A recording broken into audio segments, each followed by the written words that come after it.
Welcome back to Rich Words Music, where today we're comparing two Harley Benton guitars. Now this is the Harley Benton Aeolus and this is the Harley Benton HB-35 Plus. And the reason I'm making this video today is, well, firstly it's rather interesting for me, and secondly because you asked for it. Now a few months ago Harley Benton sent me the Aeolus to make a couple of videos with, and people started asking me in the comments how it compares to the HB-35 Plus. So I spoke to Harley Benton again, they sent me this guitar too. I have separate videos on both of these guitars if you'd like to watch those afterwards with more in-depth information about the specs and features and more playing samples, but this is really where it's at. This is the comparison, the shootout, if you will, between these two guitars. Now on the face of it they look rather similar. They're both semi-acoustic models, they're both kind of related to Gibson originals, namely the 335, and a kind of a cross between the 335 and a Les Paul, but there are differences too. Firstly the budget, and secondly the specifications. Now the Harley Benton Aeolus retails for around 399 euros or dollars, whereas the HB-35 Plus is around 250, so it's almost twice the price of the HB-35 is the Aeolus. So where does that extra money come from, and is it worth it? That's what we're going to try and find out today. So we'll play a bunch of different riffs in a bunch of different styles. That's coming up slightly later in the video, but first let me tell you about the specification differences between the two guitars. So for 399 euros you would be expecting more on paper from the Aeolus, and that's exactly what you get. We'll start with the headstock then. So here we've got the traditional Harley Benton headstock in black, and if I flick it round we've got Grover locking tuners here. Now that's definitely an upgrade to the HB-35 Plus, which just has generic no-name tuners. Flick it back round again and we've got a black nut here, which is actually a Graphtec Tusk nut. So again, that's another named piece of hardware, and this is kind of stuff that you're already very fortunate to get on a 400 euro guitar. So the HB-35 Plus has mostly no-named hardware. It's generic, no-name stuff, Harley Benton stuff, call it what you will. It's perfectly perfunctory and does a great job, but we'll get to that later. But anyway, what we're doing now is working out how the Aeolus gets to be 150 euros more than the HB-35 Plus. And the rest of the neck kind of tells us a bit more about that, because the neck itself is roasted maple. The neck, it's flamed lightly on the back. It's a satin finish too. It's a nice chunky C-shaped profile finish, and we have 22 stainless steel frets. Again, a feature that you would not expect for 400 euros at all. So that's a very good thing indeed. These frets are going to last forever. They're medium jumbo, they feel great, they play great, the guitar came set up very well indeed, so all good there. Lastly about the neck, we've got glow-in-the-dark side dot inlay markers. So that's another cool feature if you play on dark stages and you need to know what fret you're on. These are going to be quite helpful indeed. We've also got at the bottom of the neck the truss rod adjuster here. It's a wheel, so you can get to it without having to take the neck off, without having to take off anything here. Very simple, very modern feature, and the Aeolus is kind of a more modern leaning guitar overall than the HB-35 Plus. When we come to the body then, you can see it's that cross between a 335 and a Les Paul. Nice comfy sort of chamfer here, just to make it a bit easier and more comfortable to get up to the upper frets there. We've got two Tesla pickups here. They're both humbuckers, but you can split both of them down to single coil. You do that by pulling out the tone knob. It's a master tone knob. This is a master volume knob. We've got a WSC bridge here, which is one step up from generic no-name bridge, and a three-way selector switch. Just a note to everybody watching about the selector switch. It came the wrong way in my guitar. Now, because this was sent to me, it doesn't belong to me. I haven't changed it. But when I'm down here, it looks like I'm in the bridge position. No, I'm in the neck.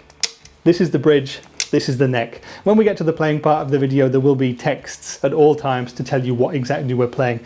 But just so you know, on taking the visual cues, that the selector switch is always the wrong way round on the Aeolus. Now there's nothing bad for me to say about the Aeolus at all. It's got a mahogany body and a maple flamed top here in this beautiful Bengal flame finish. It's a little bit untidy on the inside there, and I've got photos of that in the dedicated video that I did of this guitar if you want to see that.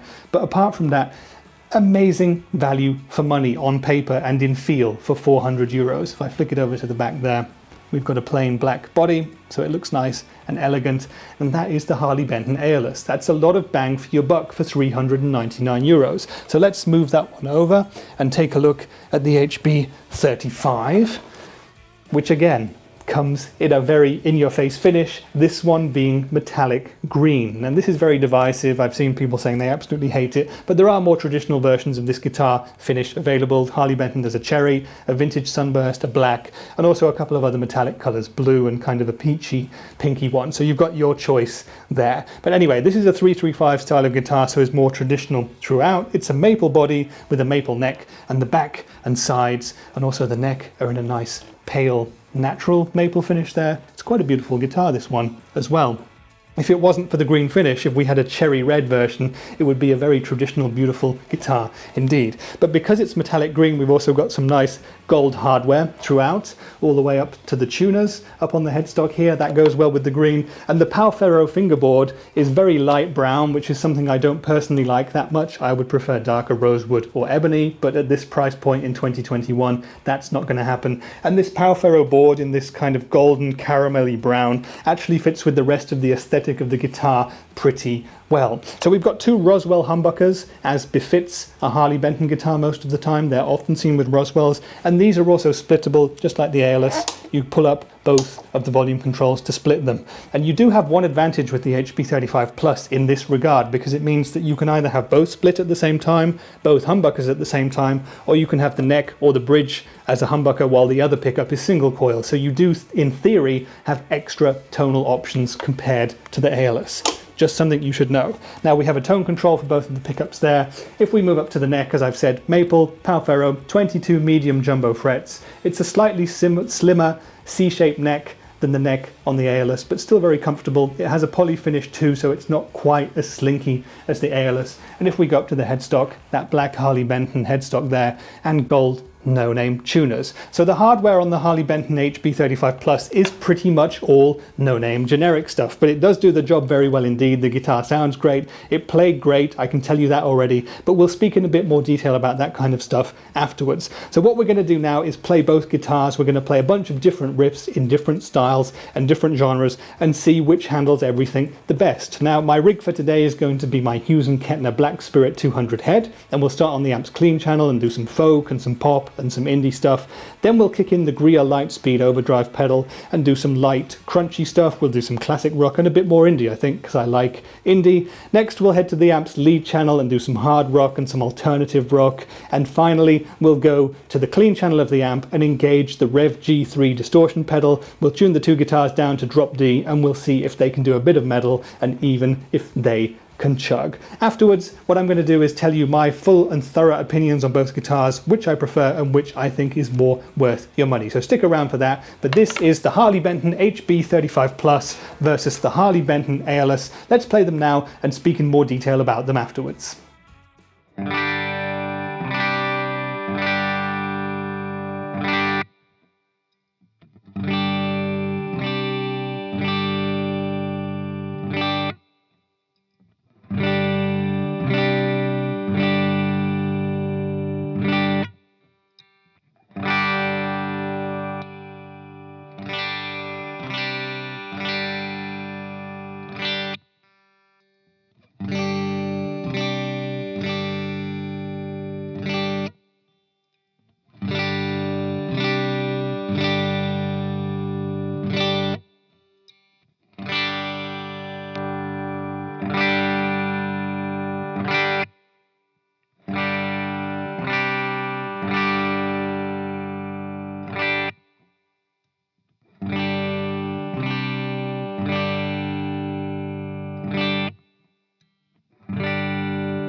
Okay then, so that was the Harley Benton Aeolus versus the Harley Benton HB-35 Plus, and I hope you enjoyed the playing and the sounds. I guess the first thing we have to say straight off the bat is that these are two massively versatile instruments. With the HB-35 Plus and with the Aeolus, you can pretty much do anything from classic, jazzy, indie, poppy warm cleans through to full-on hard rock, heavy metal, and even down-tuned chugging madness. These guitars have got everything in them when it comes to sounds, and it is kind of true what people say. 335 style guitars, semi-acoustics, are some of the most versatile and easy to cover any genre that you can get on the market today. So what we're going to do now then is talk about both of them in detail, the different facets of the guitars, and I'll tell you which I think wins in all of the different categories and which is my number one pick at the end of the day. Let's talk about the build quality and the hardware then, and this is one battle that you would expect the Aeolus to win because of course it costs 150 euros more than the HB-35 Plus, so it's got to have more going for it in that regard, right?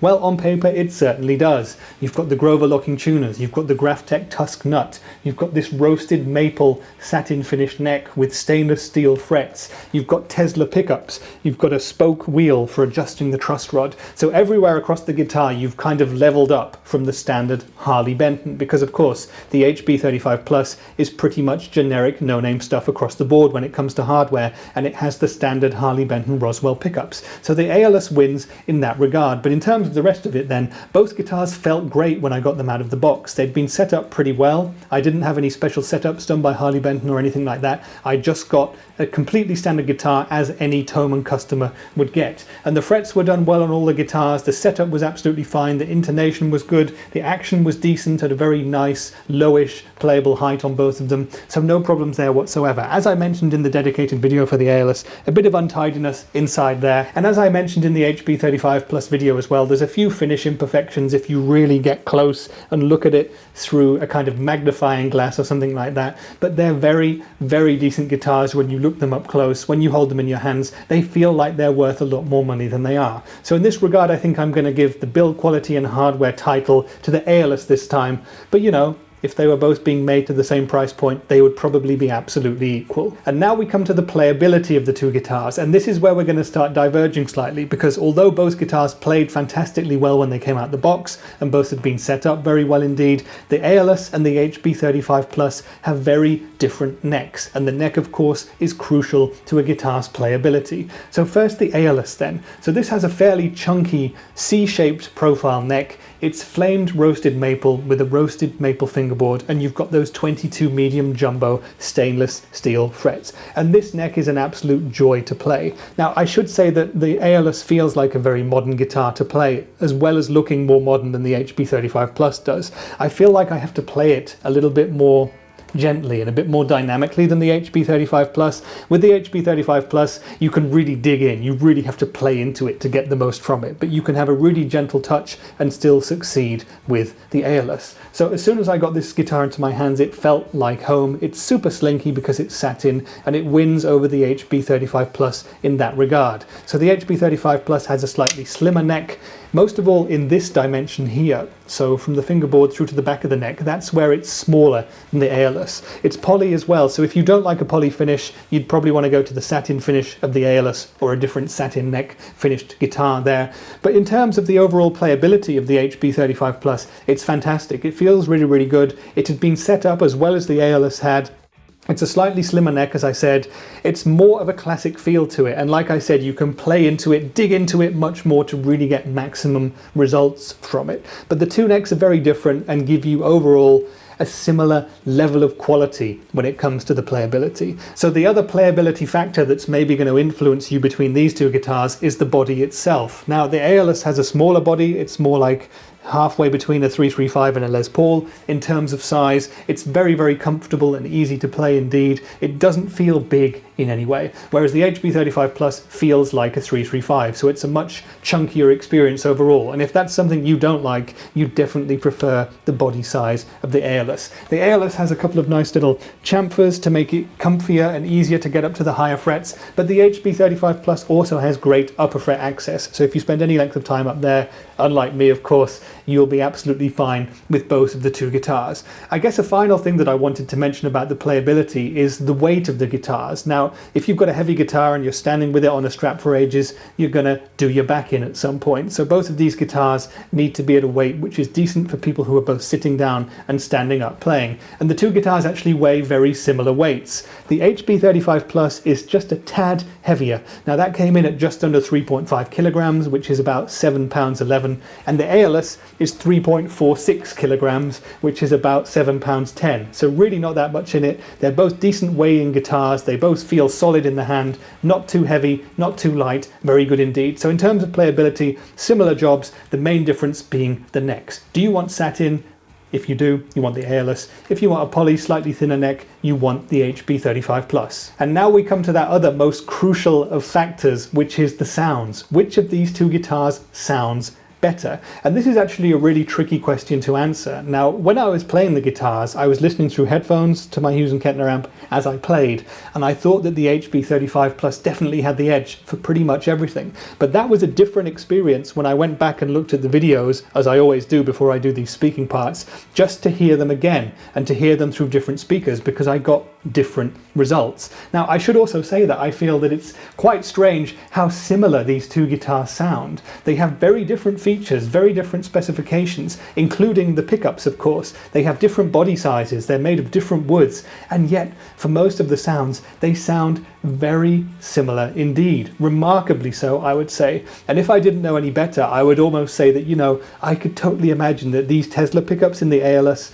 and the Roswell pickups in the HB-35 Plus are exactly the same pickups, because for some of the sound clips it's very, very tricky to even perceive any kind of audible difference. I would love to hear what you guys think. Tell me which of the pickups you prefer. Tell me which of the guitars you think sounds better in the comments, please. And maybe you think the difference between the two guitars is bigger than what I personally hear and perceive. Of course, tone is totally subjective and we all hear everything differently, but there you go. For me, these guitars sound very similar indeed. And that's a great thing, because they both sound great for playing pretty much every kind of music. As I've said before, these guitars will do everything from the cleanest of cleans to the dirtiest of crunches and the chuggiest of metal. So when we started playing the clean stuff, I actually thought that both guitars were pretty much neck and neck, especially on humbucking mode. I think that the Aeolus is perhaps slightly more aggressive in the cleans and perhaps had a tiny bit more high end on the humbucking mode, but they were absolutely on a par for me in terms of the tonalities. Now, when we did a couple of sounds on the single coil split mode, I actually preferred the HB-35 Plus there, and I think that was because there is a much bigger drop off in volume with the HB-35 Plus, and it was slightly quieter, which is possibly a downside, but it seemed to have slightly more of a classic single coil tone with a bit more top end sparkle, and I just personally prefer that. There will be others of you watching this who preferred the single coil clean tones of the Aeolus more, but again, very interesting debate. The humbucker tone's almost identical, but a little bit of difference between the single coil tones. Now, I thought that as we started to up the game more and more, for some reason, the HB-35 Plus just started to sound a bit bigger for me. And as we got through to the heavier rock and then to the metal, it just sounded like the HB-35 was the bigger guitar, which of course it is. And it possibly has something to do with the fact that there's more wood in that guitar. It's a bigger guitar with a bigger body. And of course, maybe those pickups are different. Maybe there was different tonalities coming through under different kinds of gain and different gain structures and so on. But yeah, for the clean stuff, they were neck and neck. When we got to the crunch and did the classic rock and some more of the pushed indie stuff, I felt that they were also very similar, but something about the tones made me think that the HB-35 Plus sort of had a little bit of the edge. It sort of sounded a little bit more, not aggressive, but it was a bit more in your face, a tiny bit bigger sounding than the Aeolus. So I preferred that for the crunch tones. When we moved up to the lead channel on the amp and the signal was being a lot more compressed, again, we got more similar sounding tones. And I think the guitars were pretty much neck and neck. They both sound pretty much identical to me in terms of tightness and in terms of how they're EQ'd, so in terms of low, mids and high end, very similar indeed. If I had to pick at a push which of the guitars sounded better, I couldn't. On the lead channel they both sounded pretty much identical to me. And when we went back to the amp's clean channel and engaged the Rev G3, again, it's wonderful, isn't it, how you can get metal tones out of semi-acoustic electric guitars that no one would really think could do that kind of music. But both guitars did a very good job indeed, and again, I feel like they were pretty much neck in neck at those stages. Perhaps if I'm really looking for it, I could imagine there are slightly larger sounds coming out of the HB-35 Plus, but it's very close indeed. And so overall, when it comes to sounds then, I have to just give the HB-35 Plus the win over the Aeolus there. Most of all, they sound pretty much dead on to me, and I wouldn't really choose between them, but if I had to pick absolutely one, I'd pick the HB-35 Plus, pretty much purely because of the single coil tones on the clean channel of the amp. That could change, of course, if you EQ the amp differently and so on, but at the end of the day, the pickups are pretty much dead on. So these Teslas in the Aeolus sound pretty much exactly the same as the Roswells in the HB-35 Plus. Me personally, I'd go for the Roswells, and I'd like to hear the Roswells in the Aeolus, as a matter of fact. But again, tell me what you think down below. I'm really interested to hear which of the guitars you think sounds best. And with all that said and done, we come to what is the ultimate question. Rich, if you were to walk into a music shop tomorrow and both of these guitars were on the wall, which one would you end up buying and taking home? That's a very tough question indeed. There's a multitude of factors that I would have to take into account in order to answer that question, and I still don't know if I'm going to come to a really definite answer. Again, which do you prefer? Tell me in the comments. Do you prefer the Aeolus or do you prefer the HB-35 Plus? I really want to know what you guys think, so tell me. So my first thoughts would be, if I walked into a music store and these two guitars were there, the first thing I would see would be the looks, the aesthetics, and the Aeolus definitely wins that one for me. I really like the Bengal flame finish. It looks kind of sleeker in a way, and the HB-35 Plus is a very good looking guitar. I do like green guitars, but there's other colours of guitar that I go for first over greens. So in that sense, in terms of looks, I would go for the Aeolus. Of course, in terms of looks as well, you're also eyeing up straight away what you think looks a bit more expensive, what you think is going to be worth more money. And the other feature on the Aeolus that looks more expensive to me, besides the flame maple top, is the flame roasted maple neck. That for some reason looks more expensive. You can tell that it's not a rosewood neck, you can tell straight away that it's roasted maple.